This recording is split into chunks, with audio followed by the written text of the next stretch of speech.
Thank you very much, Emil. I really appreciate that kind introduction. I wish my mother had been here to hear it. It was very nice. Let me translate what Neil Trombetti, my old friend, colleague, and work, just said. He just introduced one very old guy. I'll be 74 next month. Hey, I made it. And so I've been at this for a while, and because of my age, I'm probably the oldest person in the room. Can you hear me okay? Is this coming through? All right. I get the prerogative to tell a couple of stories about my grandkids. I have 9 of them.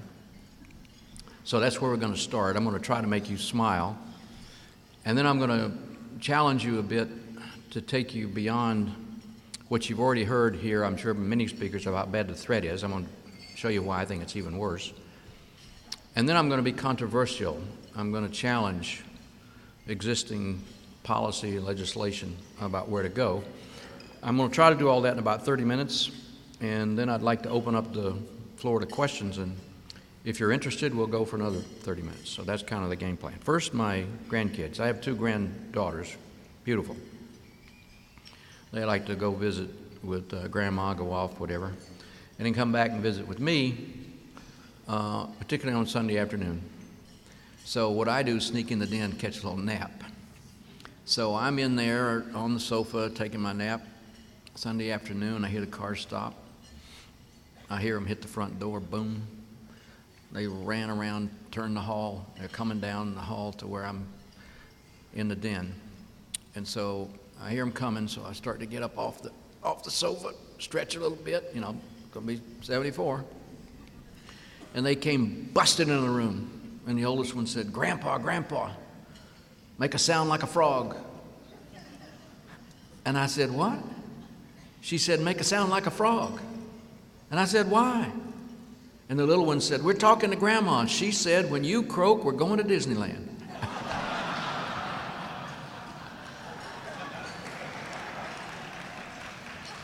They're still waiting. They haven't been yet. All right, I have 2 grandsons. I grew up in South Carolina, not too far from here. And one of my high school buddies, we went to junior college together when we both graduated from Furman. He became a preacher, and he's married us, buried us, and if he lives long enough, he'll take care of all of us, I guess. But anyway, he's an old friend, Baptist minister. And when I come back to Greenville, I like to visit with him. And he has a Baptist church, and a Baptist preacher can get pretty fired up, and none of the Baptists sit down in the front row. So he came up with this little scheme. He'd have the kids sit down in the front. And he'd give his sermon, and he'd sort of involve the kids. That keeps the parents from slipping out the back. So this was just before Easter, and he is just fine style Baptist preacher with his message talking about the resurrection.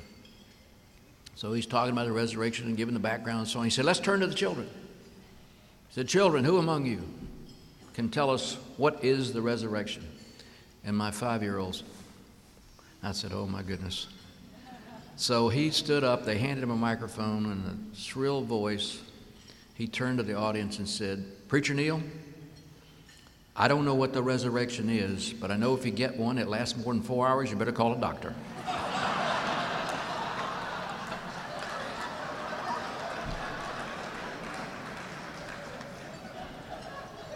It took Preacher Neil about 15 minutes to get those parents settled down and back focused on his message. You all understand the threat of cybersecurity, and you've been focused on it all week, and you've got a role in it. You're either learning about it or studying it or providing technology or inventing something or managing it in government, so we've all pretty much got a view. Let me give you what I believe are a couple of factoids that most people don't appreciate. Some do, but most do not.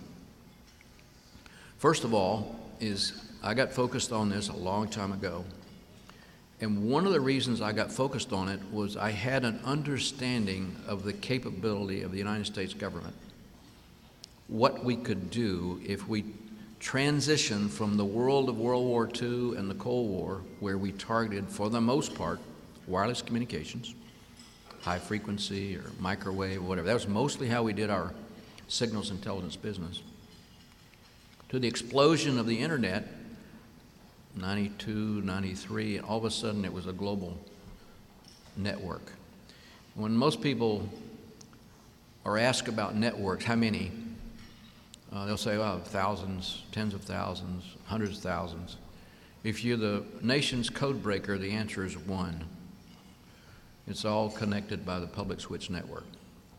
So that was the phenomenal change, going from a wireless world to a wired world, and the bandwidth, the capability that could be fit inside fiber optics. Microsoft and one other company currently are laying a cable from Europe to the United States, and it's going to move data at the multiple terabit level, terabit, trillions of bits per second. So when most people are thinking about the threat and how it's maturing, my view is that we have become absolutely digitally dependent as society, across society. Now, let me give you a little factoid from my point of view. There isn't a computer on earth, not one, that can't be penetrated with significant sophistication and persistence. Now, if you just stop and think about what I said for a second, first of all, we're digitally dependent. There is a computer on earth that can't be penetrated, and we're really good at it. What I started to worry about was, well, wait a minute. If we're doing a passive intelligence mission to get information about an adversary or potential adversary, what's to keep us from degrading or destroying the information? And more importantly, if we can do it, somebody else can do it, and what's to keep them from degrading or destroying the information? And so I started to get focused on this issue. Now, when I started to focus, internet was just exploding. We're going through the various iterations, and what I was really trying to understand is how many connections are there to the internet? How dramatic is this really? And so one of the technology guys explained IPv4, Internet Protocol version 4. Now, Internet Protocol version 4 can connect, depending on who you ask, somewhere between 6 billion, 7 billion, 8 billion devices. We're going to Internet Protocol version 6. I'm not sure what happened to 5. Maybe I blinked. It didn't work. I don't know. We went from 4. We're going to 6. Now, how many devices can you connect up when we get transitioned to IPv6? Well, the answer is 10 to the 38th. So most people say, well, what 10 to 30? How big is that? Well, it's a unidecillion. And I ask the average person, except some of you mathematicians out there, what's a unidecillion? And so it's hard to understand. So I said, all right, put it in English so I can understand it. Connect every grain of sand on the globe to the internet. So it's not going to be the internet of things. It's going to be the internet of everything. It's going to be in our bodies as not just pacemakers, but other medical devices. It's going to be in our clothes. Everybody makes reference to the refrigerator, the coffee maker, and so on. It's going to be so far beyond that. So we're digitally dependent. No computer system can be protected to the extent that it can't be penetrated with sophistication and persistence, and it's going to connect literally everything on the globe. So what are we going to do about this? Now, let me give you a point of view that will probably wrangle a few of you, particularly if you're in a large, successful organization. This is studied view over time. Every large organization of size and standing and stature and titles and organization and structure will redefine reality in its own self-interest because they don't want to change. A large organization will choose failure over change. Let me give you an example. There are not many Navy guys here, so I'll use my Navy as an example. When I use the Air Force or Army, I usually get, little feedback. So Navy, 30s, battleships forever. Army-Navy game, December the 4th, 1941. Army-Navy game played. The brochure the Navy handed out to tell who's on the field, numbers and names, On the front had a picture of a battleship.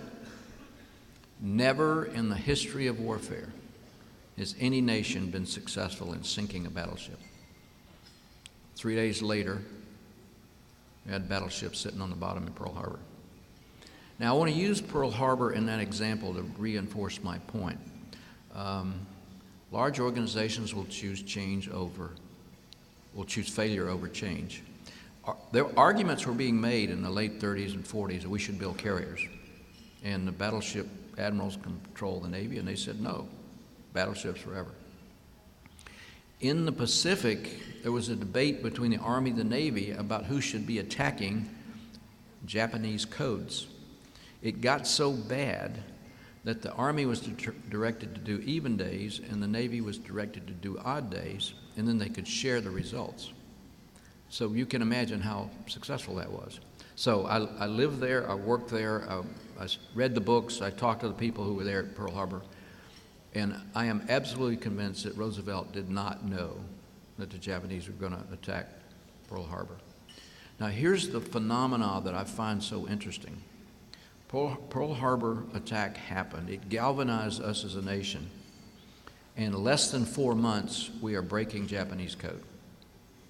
It turned the battle in the Battle of Coral Sea, the battle down near Australia that Australians still consider the turning point in World War II from their perspective. But let me use Midway as my example. Japanese fleet's underway. All we know is it's underway and it's huge. Largest, most effective armada assembled in naval history. Had 4 large deck carriers, battleships, cruisers, supply ships, and they're underway. And the phenomena when ships are underway is you don't communicate. The beach can talk to the ships, but the ships don't answer. Because if the ship answers, they radiate, you get direction finding, you can figure out generally where they are. So all we know is they're underway. So are they going to Manila? Coming back to Pearl Harbor, going to San Francisco, going to Singapore, going down to Australia? We had no idea. So the analysts were arguing, what do you think, what should we do? And remember, Admiral Nimitz, who's now running the war in the Pacific, has a pretty limited capability left in his naval forces. So one of the young cryptologists, now that they're starting to read the traffic and understand breaking the code to Japanese and into English, is they had some capability, not full up reading, but some. And so one of the young cryptologists said, why don't we cause the potential targets to talk about themselves in the clear in a distinctive way? And then if we see reference from Tokyo to the ships, we'll at least know what the targets are, or what target they've chosen. Midway has no fresh water. So they told the commander at Midway on an undersea cable, announce in the clear that you have a water emergency. You must be resupplied with a water tanker. In less than 12 hours, Tokyo said to the ships at sea, target X, suffering water shortage. Nimitz had his answer. He put the limited fleet he had just north of Midway. When they came over the horizon, he surprised them. Torpedo attack planes attacking into the force. Every single one of them was shot down. Every person died except one. But the purpose was to get all the airplanes up. They did. When the decks were fouled and the gas was low and they had to recover, that's when Nimitz launched the attack from the dive bombers and sunk 3 large deck carriers that day, and 1 sunk the next day, and eventually then picked off all the rest of it. I'm telling the story that way because what I worry about as a nation is we never proact, we always react. And so we will choose something in our own self-interest or redefine reality in a way that we're not willing to make the dramatic change. The argument I'm attempting to posit is this is so significant to the nation. We are so digitally dependent. In my mind, it rivals the debate after World War II, at the end of World War II, about nuclear weapons. There was a very constructive debate and dialogue post-World War II about what is going to be our national strategy, how should we handle nuclear weapons, what should the rules be, and out of that debate came 2 basic ideas: containment We're not going to try to defeat the Soviet Union. We're going to contain them. And the second part of it was deterrence. We're going to have such an overwhelming capability we could deter them. That served us well for almost 50 years. I think we're at a similar point in time that we need to have that kind of debate. And I've had this discussion with 3 different presidents, multiple different secretaries of defense. I got to serve as the director of national intelligence. I was in the old DNI. And I want to give you a little context.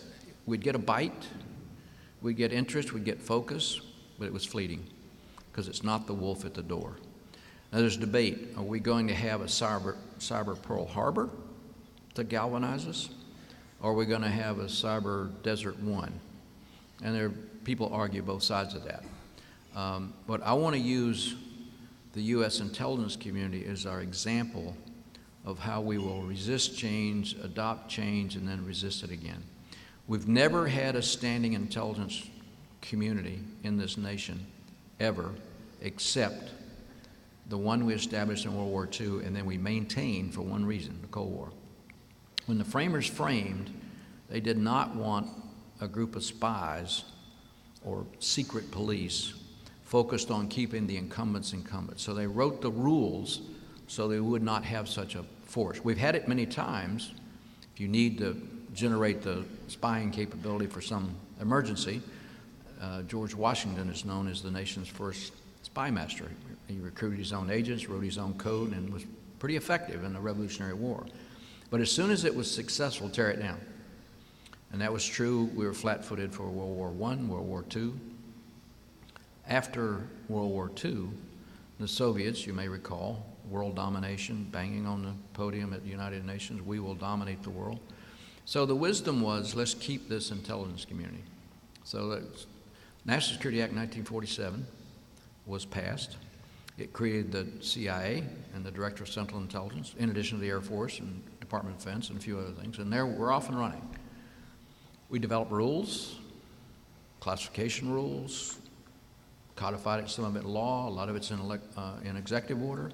We have a culture around it.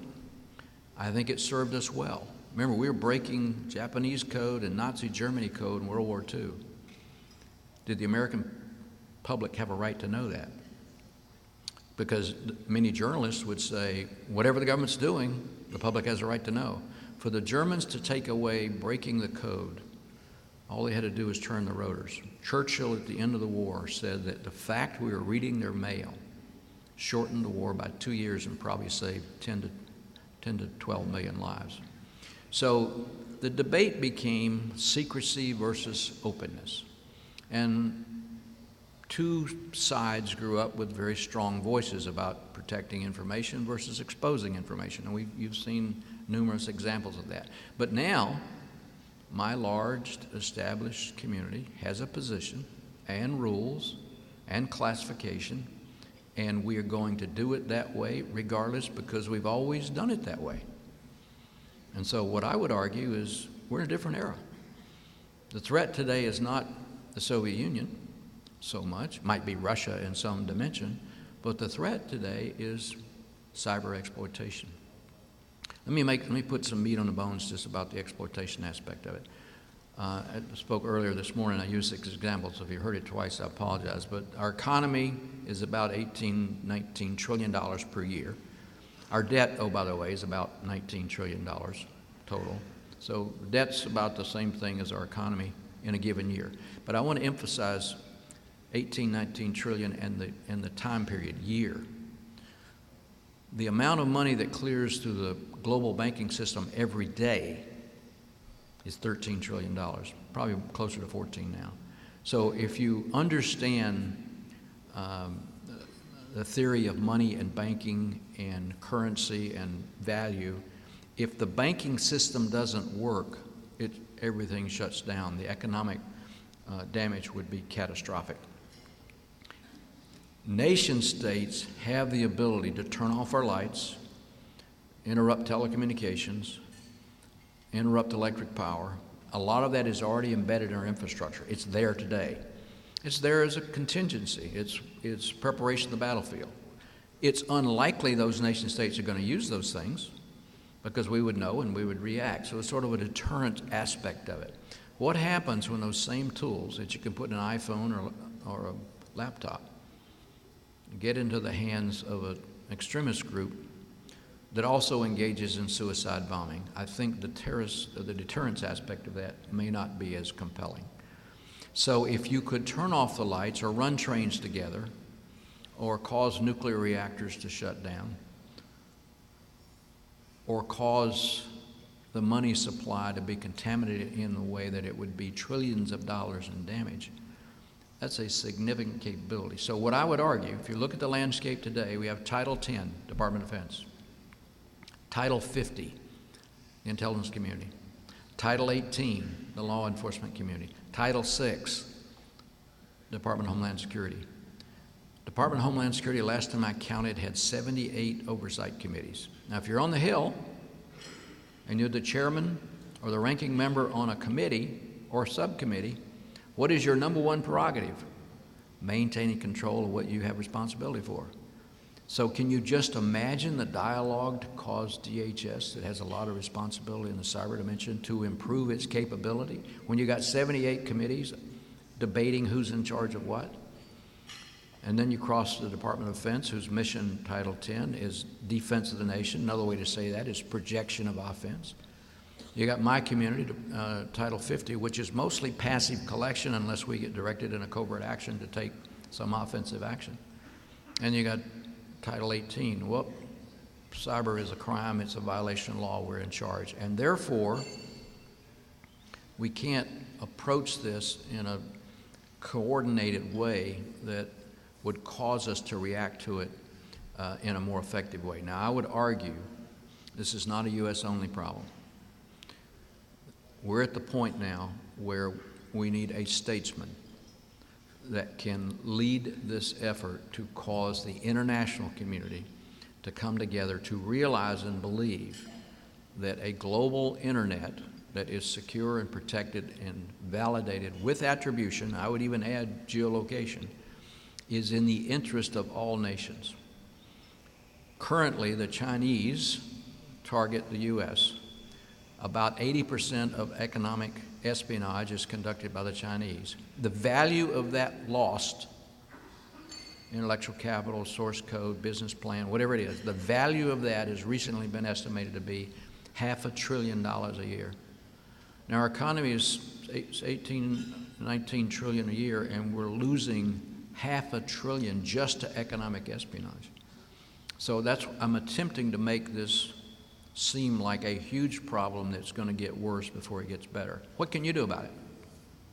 When I give this pitch along these lines before, people go, oh, I'm just a citizen. What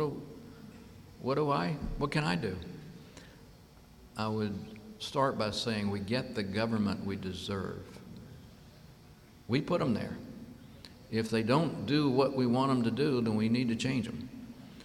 So I would recommend, if you accept my premise that this is that important, you have a representative in every state, you have a representative that represents you in the House, and you have 2 senators that represent your state. So interaction, dialogue, I believe this is a serious problem, and I want to see it addressed. I believe we could get some consensus to move in a direction, but it's not likely. I believe we're likely to have some catastrophic event that then galvanizes us to take a serious look. My worry about that is we'll do it in haste and we'll not get it right. Final word about my community. We did pretty well in the Cold War.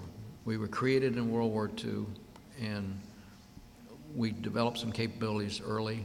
We were breaking Nazi Germany code in conjunction with the British. We did our own thing against the Japanese. We prevailed. We were then created as a community, and we sustained through the Cold War. The Cold War is over, and we as bureaucrats started to say, protect us. We have an important mission. You can't change us. Congress said peace dividend, we want the money back. Our answer was, well, we're too important. We refused to change until 9/11, another catastrophic event. Now, as horrendous as it was, loss of life and buildings and so on, it was 3,000 people. How many Americans have been lost to terrorism since 9/11. Numbers less than 300. How much money have we spent? Trillions. We're still engaged in conflict in Afghanistan after 16 years. We went into Iraq, then we pulled out of Iraq, and then ISIS was created. So you can argue the merits of any of those decisions, and I'm not taking a position on one or the other. I'm just saying they happened. But bureaucratically, had my community been willing to adjust and adapt, 9/11 would never happen. Just like if the Navy and the Army had been forced to adapt to target Japanese naval codes in the 1940, Pearl Harbor would never happen. So a little of that's controversial. I hope I've either piqued your interest or stroked your anger. I'd like to open the floor to questions and see would this take you anywhere you want to go. I'll just remind you, I've had a chance to have this discussion with President Clinton, President Bush, and President Obama. I went toward the White House. I got as far as the cyber czar, and we talked. I was invited to go the next step, and I opted out. We'll wait and see. But this is a national, global, international issue. And I'd like to hear your thoughts and questions about any of the paths I've taken about my points of view. So thank you all very much.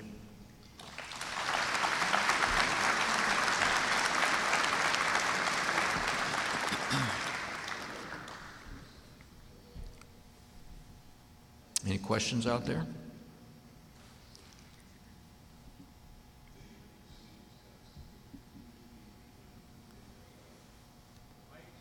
Yes, there we go.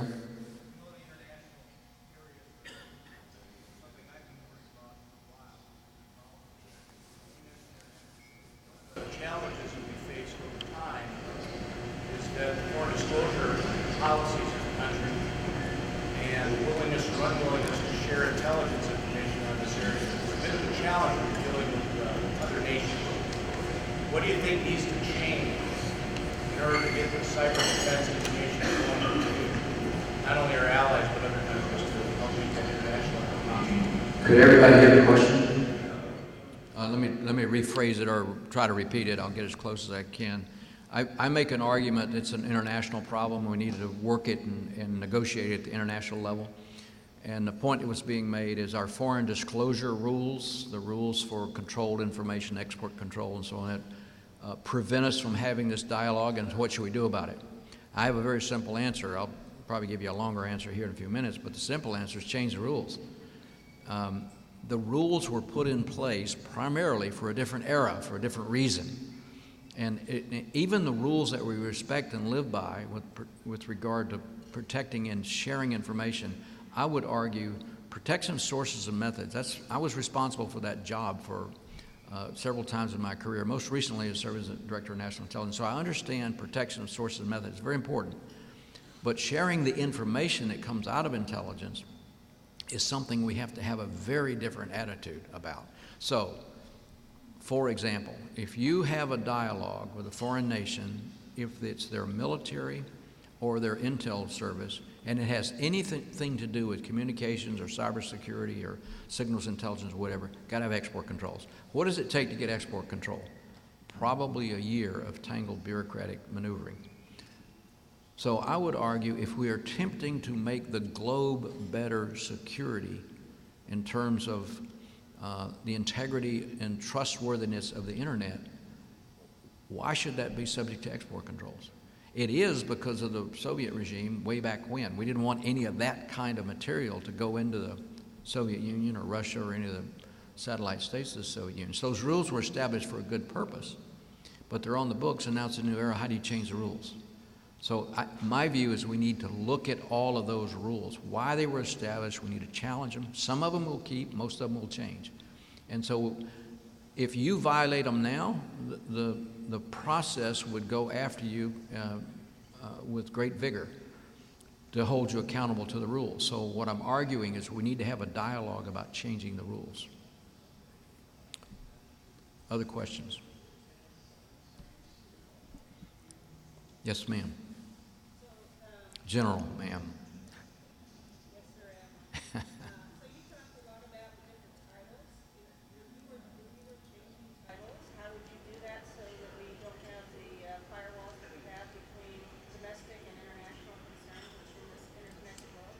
For those who could not hear the question, I mentioned titles earlier, Title 10 for Department of Defense, Title 6 for Department of Homeland Security, Title 18 for Department of Justice, and Title 50 for the Intelligence Community. The question was, what would we do? Which title would you change?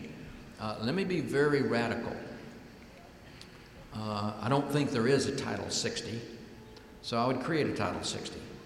And then I would look at the cyber issue in completeness as a whole issue about how connectedness has improved our lives, made us more productive, raised our standard of living, all the positive things, but it adds a dimension of vulnerability that's unprecedented. So I might go so far as create a Department of Cyber, Secretary of Cyber. And if you'd be willing to serve, I would nominate you as the first secretary. But I mean, I think we're at that level of dialogue. Remember nuclear weapons. Remember control of nuclear weapons. We created the Department of Energy. I don't know if you ever look back through that history, but we had all kinds of things that try to contend with nuclear weapons. We had a joint atomic energy commission. We had a joint control of a House and the Senate. All that was declared unconstitutional until we finally got to the point of saying we have to create the Department of Energy. Now, some would argue it was good and some would argue it was bad, but we did, and it is a cabinet position. It does have a role, and it does manage nuclear weapons and the nuclear production and nuclear power plants and all that sort of thing. I would argue that cyber has risen to a level of importance that we probably need to think about creating a Department of Cyber, and then in that mission, cause that person or organization or structure to do all the things that would be required to help the government and the private sector. Now, General Fast, our background, we went after information and we captured it and then we protected it. And here's the point I want to make. If I know, as a signals intelligence officer, I've intercepted or penetrated a computer, I have some indication that the Iranians or the Al-Qaeda or ISIS or whatever is going to attack Wall Street to go after the one bank. I remember 13 trillion, half of it's cleared in Wall Street, 80% of that half's cleared by one bank. So I now have evidence they're going to go after that bank and they want to contaminate the money supply. You don't have to damage it. All you got to do is change some of the ones and zeros, change a couple of algorithms, and all of a sudden it can't figure out, so it stops. It's catastrophic damage. As an NSA member, I can write a report. There's nothing I can do about it. And so NSA would debate with itself about, well, that bank, they don't have any clearance. There's no way for me to, I can tell, Department of Commerce, the Department of Homeland Security, and now we go into this bureaucratic process. I would say if you generate the information that is a threat to a major corporate entity in the United States, VFR Direct, provide it immediately. Because the mission of the community is defense of the nation. It's not protecting sources and methods, it's defense of the nation. Remember Clausewitz 101. Clausewitz. Everybody recognized he was the theorist. There are three parts to power: military power, political power, and economic power. And the first two come from the last one. So if you're going to have political power, if you're going to have military power, it only comes if you've got an economic base. So if you think about it that way, protecting our economic position is one of the most important things that we can do as a nation. Let me go take a step further. The Chinese are raping us of intellectual capital, and they've been doing it for at least since the mid-90s. If this is allowed to go on longer and longer, the Chinese are not only going to catch up, they're going to start to surpass us. Now let's look at the two nations. China's on a path to be the world's largest economy in just a few years, the world's largest. By some metrics, it's the world's largest economy today. The United States has been the world's largest economy for well over 100 years. Most people don't appreciate that, but we have. If they are allowed to take our intellectual capital and source code and so on a continuing basis, what is our value proposition as a nation? What is the value proposition in the United States? Innovative, creative, market-driven, rewards in the market, a lot of energy and drive to create. That's what we do. Others might manufacture or make shoes or do whatever, but ours has been innovation. The Chinese national policy decided in the 80s is we will do whatever it takes to take the lead in technology. Whether we'll steal it, use cyber means, or conduct joint ventures so we can take it away from others, they want to leapfrog ahead in technology. So that's the path we're on.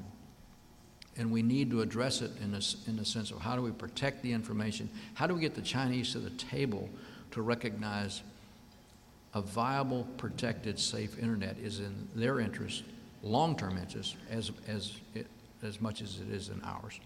And that's kind of the debate. And the only way I know, other than have an opinion on this and talk about it, write about it, engage with your fellow citizens and so on, is we have a representative government.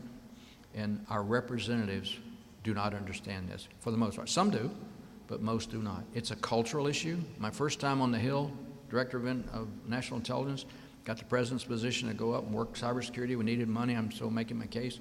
So I first realized Senate, average age over 70. I said, Senator, I want to talk to you about cybersecurity. What?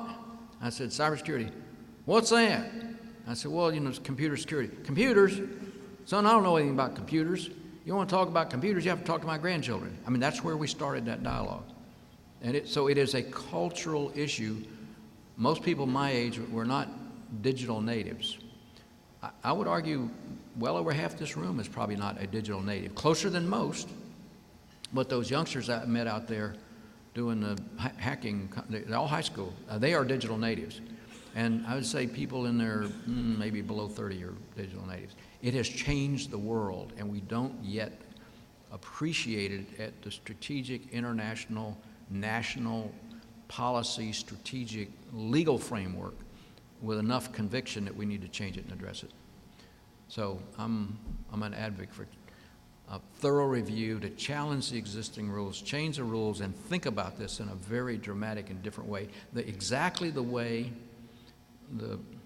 those who are engaged in the debate post-World War II debated national security in the context of nuclear weapons and a changed world order.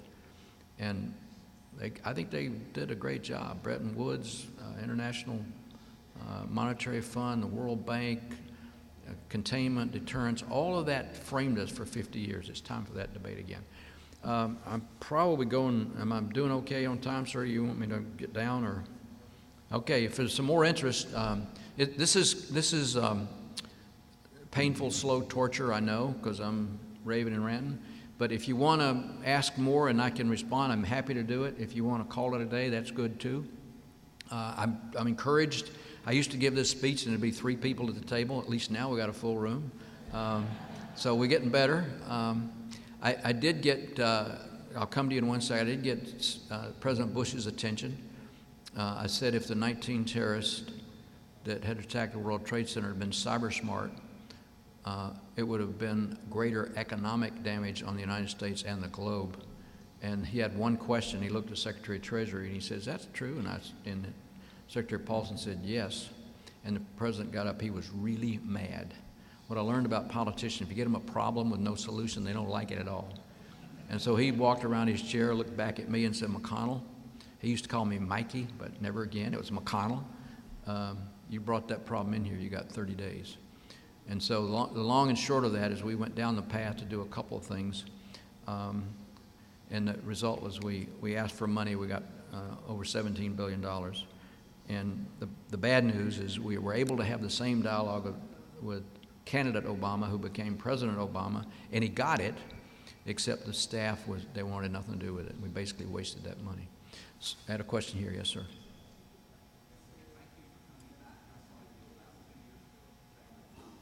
Well, thank you.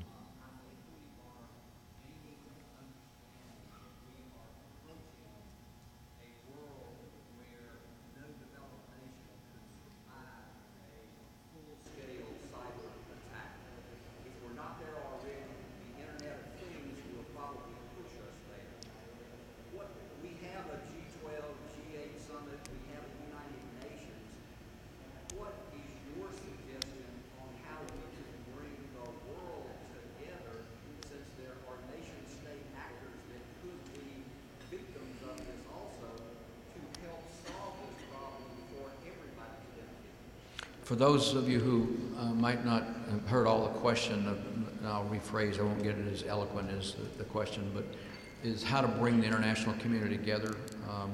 Would it be the G7, the G20, the United Nations, whatever? There have been some proposals, usually raised by the Chinese and the Russians.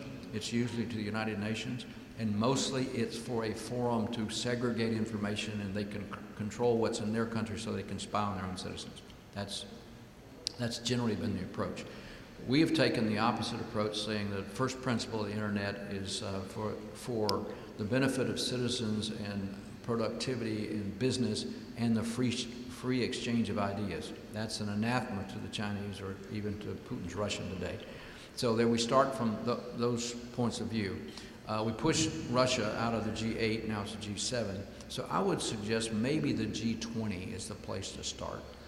So if they have the G20 is the largest economies in the world, and if those 20 leaders could have a serious dialogue and convince themselves it's in all of our self-interest to re-engineer the internet to make it secure and with attribution and so on, I think that would be the right place. It could be doable, but someone in that G20 has got to be a statesman of standing and stature and leadership to make it happen. So I don't see anybody in that group yet.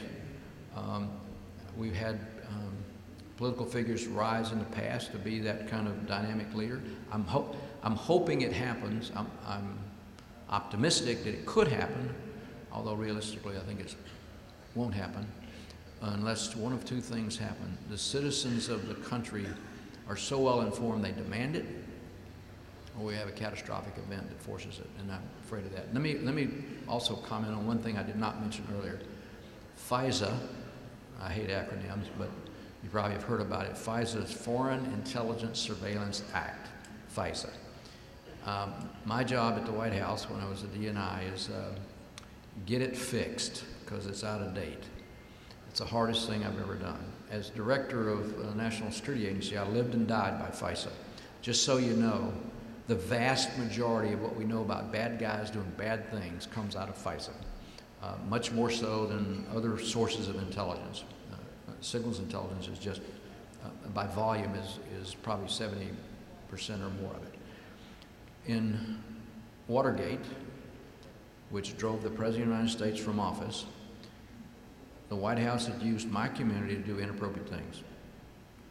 Church and Pike reviewed all that in big investigation. We're on a path to impeach. Remember, the House impeaches, and if successful impeachment, then it goes to the Senate for trial. We've had 2 impeachments. We've never had a conviction. The 2 impeachments were President Clinton and President Johnson way back after Lincoln and after the Civil War. Neither were convicted, so it didn't stand. The debate with Watergate was, we're in a Cold War, and this intelligence community is important to us, but we got to make sure this never happens again. We've got to have rules and law, and we've got to codify it in a way that it doesn't happen again. And with SIGINT, they had a dilemma. Do we want to spy on the Russians? Absolutely, because they're committed to trying to defeat us in the long run.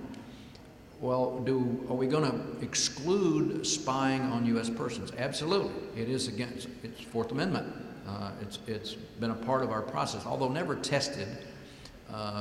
It wasn't even made, it was a federal rule, it wasn't even made consistent in the states until 1961. It wasn't tested until 1967. But the Fourth Amendment, which protects citizens against illegal or improper search and seizure only conducted by a law enforcement official with a warrant given by a third-party judicial. So it's pretty clear, and it was the result of the British having a general warrant where they could do anything they wanted to do back before the Revolutionary War. So it's only been codified since the 60s in the way we understand it today. So the Congress had a dilemma. How are we going to let this community do what it has to do, but rein them in and restrict them with regard to U.S. persons? And a U.S. person is described as a citizen or even a foreigner who's in the country legally. So that's a U.S. person. So what they came up with is the Foreign Intelligence Surveillance Act, FISA. And what it basically said is if it's a foreigner in a foreign country, it's legal. If it's a foreigner in the U.S., a legitimate target, it's legal if you have a warrant. So, example, United Nations in New York, we're at war, about to go to war with Iraq. We want to know what the Iraqi ambassador's talking about, so we could get a warrant because his communications were on a wire. That was the difference. It wasn't wireless. If he was sending it wirelessly, no expectation of privacy, grab it. If it's on a wire, telephone, whatever, now you can have a warrant. The warrant was so specific, it had to be a person, a specific phone number, at a specific address. So those were the rules, 1978. Served us pretty well, early going. Well, what happened? Internet. So now we have a terrorist in Pakistan talking to a terrorist in Turkey, going to blow up 2 facilities, both in Germany, one U.S., one German. Where do we get the information? California. Oh, wait a minute. Terrorist in Pakistan talking to a terrorist in Turkey, going to Germany, California. What? Yahoo, free email. Global command and control, reliable, dependable. And now, as a terrorist group, I'm reasonably smart, so I start to change. I got 200 email accounts, and I can move email back and forth. So our access point was California.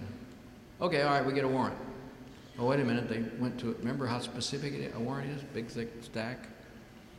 So they start to have multiple addresses. I can't keep up.